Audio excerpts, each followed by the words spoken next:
আমি আপনার কাছে ফোন দিয়েছি, আপনি আমাদের যেভাবে হোক আমার উদ্ধার করেন, আমি এখানে থাকতে পারবো না। আপনাকে ওরা খাবার টাবার দিচ্ছে না? আমার তারা কোনো খাবারই দেয় না। একটি ভিডিও কল, আর সেই কলের ওপাশে কান্নায় ভেঙে পড়া এক অন্তঃসত্ত্বা নারী। বারবার একটি নম্বরে কল করছিলেন তিনি।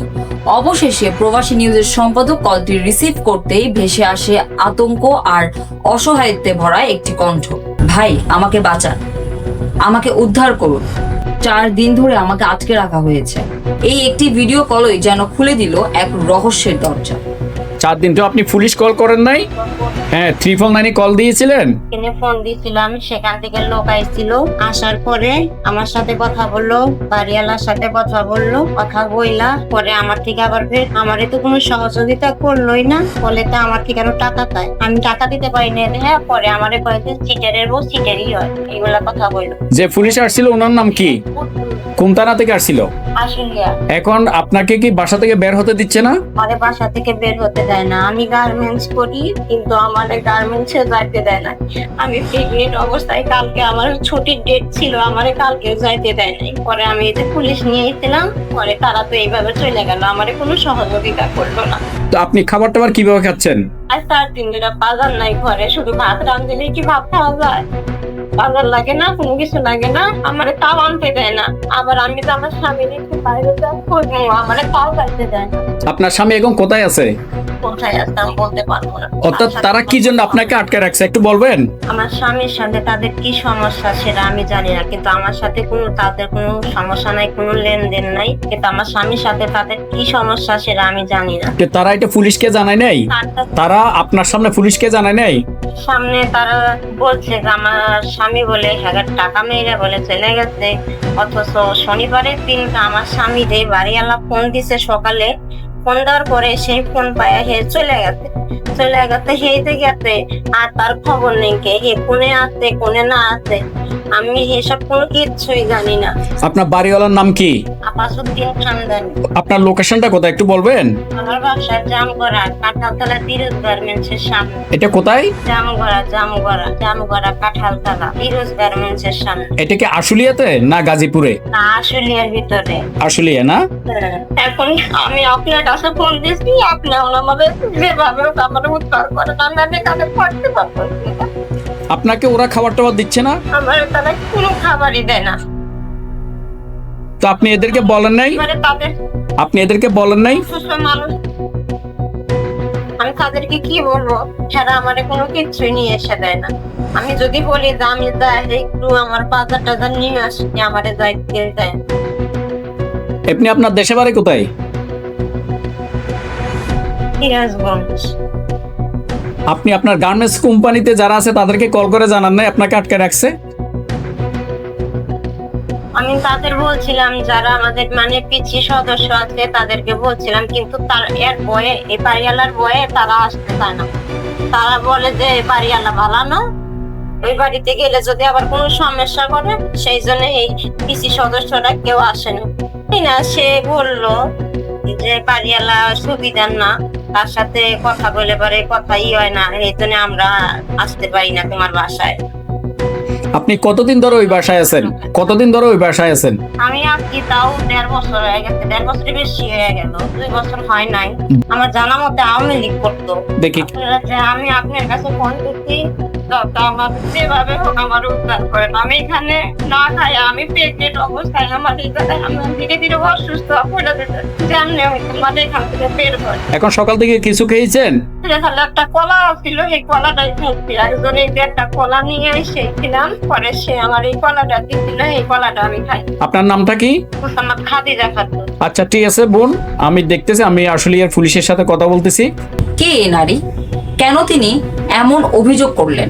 কেনই বা একজন অন্তঃসত্ত্বা নারী নিজেকে অসহায় বলে দাবি করছেন? অভিযোগকারী খাদিজা পেশায় একজন গার্মেন্টস কর্মী। তার অভিযোগের সূত্র ধরে আমরা যোগাযোগ করি বাড়ির মালিক আফাজউদ্দিন খানদানির সঙ্গে। আফাজউদ্দিন সাহেব বলছিলেন? কেমন আছেন আপনি? ভালো আছেন? একটা বিষয় জানার জন্য কল করেছি। খাদিজা তো আপনার ভাড়াটিয়া না? ভাড়াটিয়া, তার সাথে আপনার কি হয়েছে? তার সাথে তো ওর জামার সাথে। তো তার জামাইয়ের সাথে আপনার হয়েছে, আপনি তাকে আজকে 4 দিন ধরে বাসা থেকে বের হতে দিচ্ছেন না, এই বিষয়টা নিয়ে একটু জানার জন্য কল করেছি।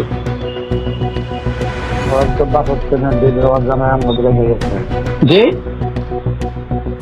জামাই আমাকে বাসা রেখে গেছে, যায় না, আমি নাও পর্যন্ত। মানে ও জামাই আপনার জিম্মায় রেখে দিয়ে গেছে? রেখে গেছে, আমরা আপাতত আমার বউ ছিল প্রেগনেন্ট। হ্যাঁ হ্যাঁ, হ্যাঁ। আপাতত আমি আসলে তারপরে যাই হোক, কিন্তু আজ পর্যন্ত বাইরে পারছি না। আচ্ছা আচ্ছা, অর্থাৎ মানে আপনার কাছে রেখেছে নিরাপদ হেফাজতে। আপনি তার হেফাজতের কি বিধান রক্ষা করেছেন একটু বলেন তো? তার খাবারের আজকে সারাদিন আপনি কি খাবার দিয়েছেন? আমি খাবার দেবো কেন? তাইলে আপনি কোন ধরনের হেফাজতে রাখলেন একটু বলেন তো? আমার তো কোনো হেফাজত, আমার বাসা রুম ভাড়া নিচ্ছে, আমার বাসা থাকে, তাহলে বাইরে না যায়। অর্থাৎ বুঝুন, তাহলে এখন তো তার বাসায় খাবার নাই, আপনিও খাবার দিলেন না। একজন গর্ভবতী নারী, সে কি না খেয়ে থাকবে? আপনি কি কোন ধরনের হেফাজত রক্ষাকারী আমি তো বুঝি নাই। আমি তো এই লাইনে হেফাজতে রাখিনি। তিনি অভিযোগ অস্বীকার করে সম্পূর্ণ ভিন্ন একটি দাবি তুলে ধরেন। তার ভাষ্য, সৌদি আরবে সাজাপ্রাপ্ত তার এক নাতিকে মুক্ত করার আশায় তিনি ভাড়াটিয়া সাগর নামে এক ব্যক্তিকে 11 লাখ টাকা দিয়েছিলেন। সাগর হচ্ছেন খাদিজার স্বামী। কিন্তু এখানেই জন্ম নেয় একের পর এক প্রশ্ন। কোন সাধারণ গার্মেন্টস কর্মীর স্বামী কিভাবে সৌদি আরবের একটি মামলার সাজা কমানোর প্রতিশ্রুতি দিতে পারেন? আমার নাতির উদ্যোগ করে আমাকে টাকা নিচ্ছে। আচ্ছা আচ্ছা, 11 লক্ষ টাকা নিচ্ছে, 11 লক্ষ টাকা নিচ্ছে আমার নাতির উদ্যোগ করে আনতে হয়। কোথেকে আপনার নাতিকে? কোথেকে? সৌদি আরব থেকে। আপনার নাতি কি সৌদিও থাকে? সৌদি আরব থেকে, হ্যাঁ। ওখানে কি হয়েছে আপনার নাতির? ওখানে কি হয়েছে, মামলা টামলা হয়েছে, জেলে আছে, 10 বছরের সাজা হয়েছে। হ্যাঁ, 10 বছরের সাজা হয়েছে। তখন কইছে আমরা তো বিভিন্ন ধরনের কাজ টাজ করি, তো আমার এক লোক আছে, ওই লোকের মাধ্যমে আমরা কাজটা করে দিই। না, তোরা যদি করতে পারো তাহলে কর, তুই তো আমার বাসা বাড়ি ভাড়া খাওয়া, তুই তো আমার বাসার টাকা নিয়ে যাই পারবি না, তুই তো আমার লোক সহযোগিতা করবি, ঠিক আছে, সমস্যা নেই, তাহলে কর। হ্যাঁ, কাজকর্ম টাকা টোকা ব্যাপারে বললো, টাকা টোকা দিলাম। আস্তে আস্তে নিচে নিচে নিচে নিচে নিচে নিচে এখন তো 11 লক্ষ টাকা নিচ্ছে, কিন্তু কোনো কাজই করে না। খালি যে আগে যে তার মামলাটা হয়েছে কাগজপত্র, তারা ওই কাগজটি চলছে, এছাড়া কোনো কাজই করে নাই। 21,000 টাকার কাগজ চলছে, এছাড়া বিকল্প কোনো কাজই করে নাই। বলছে আমার নাতিরা বাংলাদেশ থেকে আইনা দিব, বাংলাদেশ আইনা দিব জেলখানার থেকে মুক্ত করে, ওই আইনা দিব, তা না হলে জামিন কমাই দিব, সাজা হয়েছে 10 বছর, কিছুটা কমাই দিব। কি মামলা? 2টা কথা বলে, এটা কি মামলা? 10 বছরের সাজা হয়েছে। না না, কি মামলায়? কি মামলা হয়েছে ওইগুলা তো চার চিন্তা আমি করি নাই, কি মামলা হয়েছে ওইগুলা দেখি নাই। কারণ 10 বছরের সাজা হয়েছে, হ্যাঁ কইছে এই নাতিরে উদ্যোগ করে আমাকে বাংলাদেশ আইনা দিব। ঠিক আছে, তুই আইনা দিতে পারো, তাহলে নেয় টাকা, নেয় টাকা দেয়, আইনা দে। মনে করেন টাকা নিচ্ছে, টাকা নিয়ে কিন্তু কাজকর্ম করে না। ওর হাজবেন্ড কি সৌদিয়ে থাকতো? ওর হাজবেন্ড কি সৌদিয়ে থাকতো? না, ওর হাজবেন্ড তো আমাকে বাসা ভাড়া থাকে। আচ্ছা আচ্ছা, আপনার বাসা থাকে, তাহলে তো অনেক লম্বা হাত, বোঝা যাচ্ছে সে বাংলাদেশে থেকে সৌদি গভর্নমেন্ট নিয়ন্ত্রণ করতেছে। আচ্ছা যাক ভাই, এখন বিষয়টা হচ্ছে মেয়েটা তো আপনি যেহেতু আপনার বাড়াটি আপনি ভালো করে জানেন, মেয়েটা তো অন্তত খাবার দাবার ব্যবস্থা তো করতে হবে, কারণ সে একটা গর্ভধারিণী মা। তারপর আমার কি বলতে চান না, আমার সরাসরি বলেন। এই যে আমি যে বলছি, মেয়েটার যে আপনি খাবার দাবারের ব্যবস্থা করেন নাই, মেয়েটা কালকে মেয়ে 999 ফোন দিছিল। হ্যাঁ, 999 ফোন দিয়ে পুলিশ আনছে। পুলিশ আইনা বাড়িতে আনলো, আমি কালকে ঢাকা গেছি, এখনই পুলিশ আনছিল। কেন পুলিশ আনছিল?